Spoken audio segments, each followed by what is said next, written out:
daging batur daging cager itu batur nu berbuat iman disalahkan KB seperti itulah. Coba berbuat adil.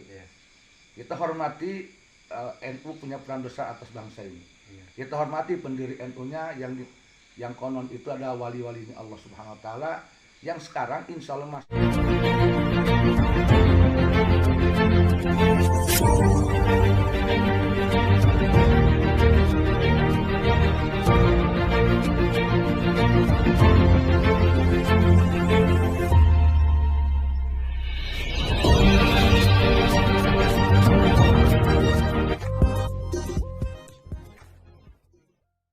Bismillahirrahmanirrahim. Allahumma salli wa sallim wa barik ala sayyidina wa maulana Muhammad wa ala alihi wasajma'in. Amma ba'du wallahu a'lam bishawab. Begini ya.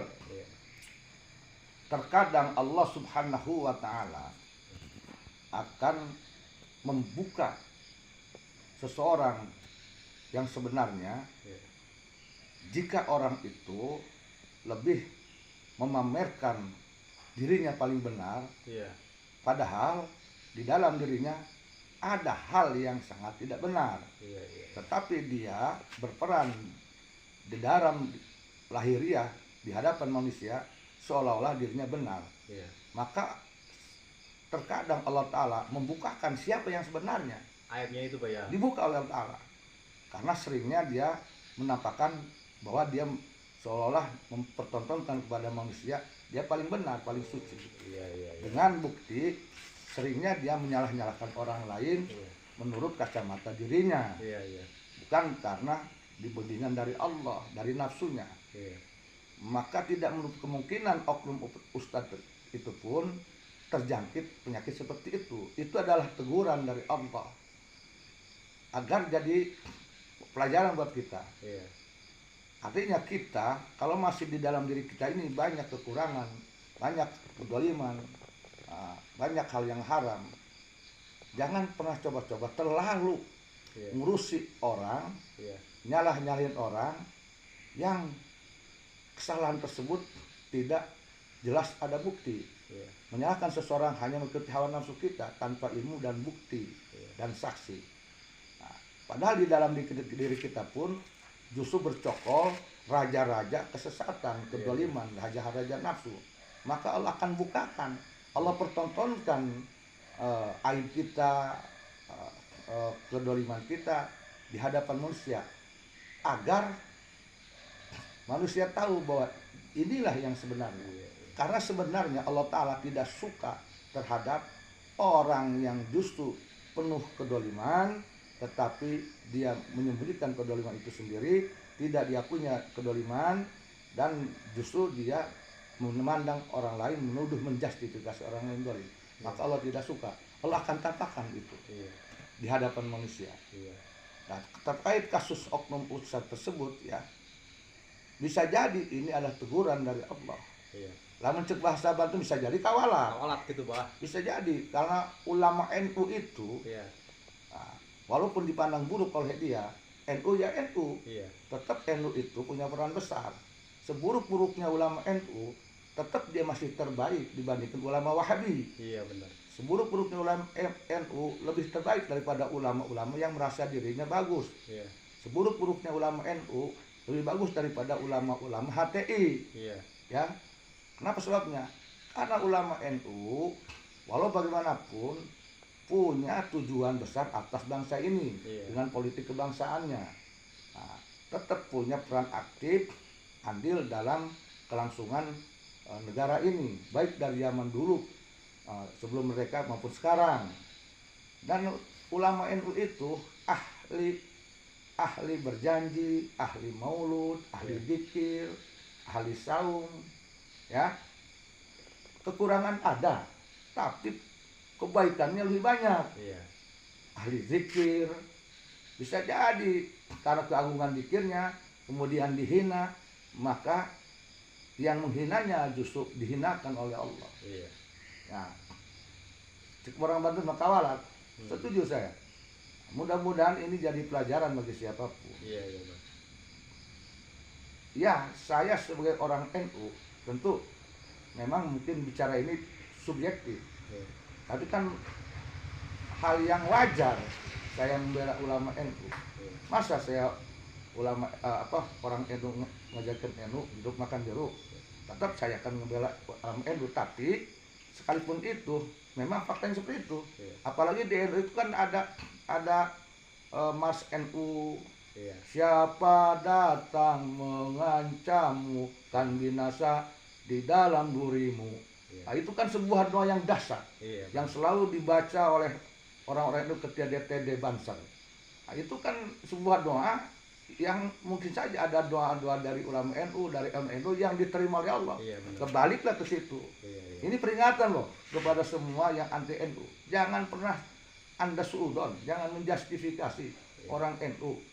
Apalagi Anda itu merasa Islam, aku Islam. Sebaiknya, saling maafkan. Saling maafkan, mintakan ampunan kepada Allah. Kalau Islam sama Islam. Saya juga orang NU, saya juga umat Islam. Saya pun memohon kepada Allah Subhanahu wa Ta'ala agar Allah senantiasa mengampuni seluruh umat Islam siapapun dia, di ormas manapun. Amin. Allah ampuni dosa-dosanya. Allah beri taufik hidayah. Umat Islam dimanapun, di Indonesia dimanapun, ormas manapun, Allah ampuni seluruh dosa-dosanya. Baik dosa pada NU, pada siapapun. Apalagi dosa kepada Pak Jokowi, Presiden, Umaro. Semoga diampuni. Diberi taufik hidayah. Yuk kita selesaikan dengan saling memaafkan. Kita damaikan bumi Indonesia dengan saling memaafkan. Kita damaikan, amankan Indonesia, rekatkan Islam dengan Islam, warga dengan warga, rakyat dengan rakyat Indonesia, dengan mendoakan ampunan untuk yang berdosa, mendoakan agar beri taufik hidayah, disatukan untuk menyongsong jayanya Indonesia. Saya yakin biiznillah, biquwwatillah, biqudratillah, insyaallah, berbagus sangka kalau saya yakin Indonesia akan menjadi negara terbesar di dunia. Saya yakin, seyakin-yakinnya. Karena kenapa sebabnya? Karena sepanjang ada NU di Indonesia, sepanjang ada Muhammadiyah di Indonesia, sepanjang itu pula akan selalu hidup wali-wali di Indonesia, ulama-ulama Allah di Indonesia. Selama ada ulama Allah di Indonesia, selama ada wali-wali Indonesia yang mastur, yang masih hidup atau wafat, maka mereka tidak akan pernah diam untuk mendoakan Indonesia, untuk mendorong Indonesia menjadi negara mercusuar dunia, siapapun itu presidennya. Jadi bersyukurlah jadi orang Indonesia, bersyukurlah masih ada NU, karena ulama-ulama NU lah yang paling doyan itu muludan, ulama NU lah yang paling doyan tahlilan, ulama NU lah yang paling doyan itu puasa Senin Kemis. Ulama NU lah yang paling doyan itu sodako-sodako. Mau 7 bulan sodako, ya, lahiran anak sodako, ya, ekahan sodako, baik sodako. Jadi Indonesia ini dipenuhi oleh doa-doa sodako. Nah itu kan berpengaruh besar terhadap negara ini. Seburuk-buruknya pun. Nah, memang keburukannya pasti ada, keburukan ada di organisasi manapun. Tapi jangan hanya melihat itu, lihat kebaikan-kebaikannya. Yang mempunyai muludan, doyan asuro dan sebagainya, mana? Ya NU, ya kan? Ya NU. Dan itu paling disukai oleh Rasulullah Muhammad SAW. Ya kan? Ahli sunnah wal jamaah. Bahkan nggak tanggung-tanggung, Pak. Bahkan seorang tokoh NU pun Bu ya, kalau nggak salah Pak, seperti Gus Mus ya, seperti Gus Muwafik itu sering dikritik sama dia, Pak. Waduh. Gitu. Makanya Yudi ini kadang-kadang punya feeling, mungkin oknum Ustadz ini aibnya dibuka oleh Allah mungkin akibat kewalat sama ulama-ulama NU, Pak. Jadi seolah-olah merendahkan ulama Nusantara lah, Pak. Ya, gitu. Bisa jadi. Mestinya oknum Ustadz ini punya benteng akidah. Ini punya channel benteng akidah, Pak. Oh, benteng akidah. Iya, seolah-olah gimana kata apa itu ya, menimbulkan rasa gimana lah. Benteng akidah tuh, Pak. Ya, channelnya. Ironis ya. Benteng akidah kalau jadi tersangka akibat kasus yang memalukan tersebut. Nah, iya. Masih tersangka ya, masih tersangka. Sudah ditetapkan tersangka bahkan Pak. Sudah tersangka. Iya. Tetap kita pakai ajas praduga tak bersalah. Iya. Ya semoga Allah ampuni oknum ustadz tersebut. Iya. Semoga Allah beri taufik hidayah. Kalau dia memang tidak melakukan itu, Iya. semoga Allah tampakkan bahwa dia benar. Amin. Tetapi kalau memang dia melakukan itu, maka agar rakyat Indonesia tahu yang sebenarnya terjadi, jangan mitnah polisi, jangan menyalahkan aturan hukum, Iya. jangan memanipulasi fakta hukum. Semoga Allah tunjukkan yang benar itu benar, yang salah itu salah. Biar jadi pelajaran bagi kita semua. Iya. Ya. Jadi agar terjawab nanti siapa yang sebenarnya, Iya. siapa dia sebenarnya dalam kasus ini. Iya. Semoga Allah buktikan yang benar itu benar, yang salah itu salah. Nah, kalau memang menurut perhitungan logika ya, Iya. memang sih bolehlah kita menduga itu terjadi. Iya. Karena yang melaporkannya Istrinya, itu Pak. istrinya, Iya.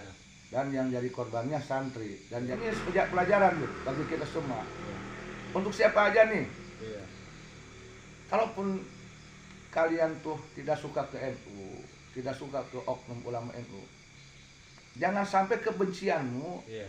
menghilangkan adab dan akhlakmu. Nah, iya. Jangan sampai hasudmu, kebencianmu menghilangkan persatuan kesatuan ukhuwah Islamnya. Mengapa tidak melapangkan dada untuk memaafkan? Iya. Mengapa tidak menghormati NU, menghormati pendiri NU-nya? Iya. Kalaupun kalian tidak suka terhadap oknum ulama NU yang sekarang, Iya. tolong hormati muliakan pendiri NU yang dulu. Iya. Ya, Syekh Khalil Madura, Syekh Hashim Asy'ari. Iya. Nah, hormati karena ruh mereka itu tetap memperjuangkan NU. Iya. Tetap mereka tuh cinta NU. Sampai sekarang. Nah, cobalah itu dimengerti. Jadi, jangan hanya karena satu tidak suka ke satu oknum ulama NU kemudian menjadi seolah-olah bikin narasi ulama NU buruk semua, NU-nya buruk semua. Iya. Itu sebuah ketidakadilan. Iya. Jangan dalam orang bantu ulah disakompet daunkeun. Iya. Nu ulah kabawa daging batur, daging cager gitu. Batur nu berbuat ieu mah disalahkeun kabeh. Seperti itulah, coba berbuat adil. Iya. Kita hormati NU punya peran besar atas bangsa ini. Iya. Kita hormati pendiri NU-nya yang konon itu adalah wali-walinya Allah Subhanahu wa taala yang sekarang insya Allah masih tetap mencintai NU. Nah, lebih baiknya kalau memang di NU terlihat oleh kita ini ada kekurangan, ya diluruskan. Iya.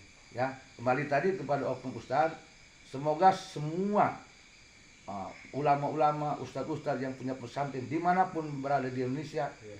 selalu mawas diri bahwa di dalam diri kita ini ada nafsu, ada syahwat yang tersembunyi.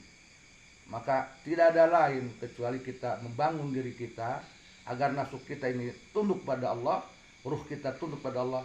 Tidak ada lain kecuali kembali bertorikoh, kembali bertorikoh, kembali berzikir, mengembalikan ruh kita kepada ruh kursia agar kita tidak tertipu oleh hawa nafsu syahwat kita.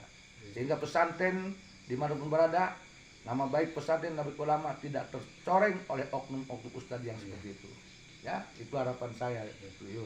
Terima kasih, Pak. Ya, sama-sama. Nah, terima kasih. Alhamdulillah Yudi dapat banyak ilmu lah dari Abah lah. Ya. Pengetahuan yang luar biasa. Semoga Abah selalu diberi kesehatan Amin. dan Amin. umur panjang. Kabul. Amin ya rabbal alamin. Assalamualaikum warahmatullahi wabarakatuh.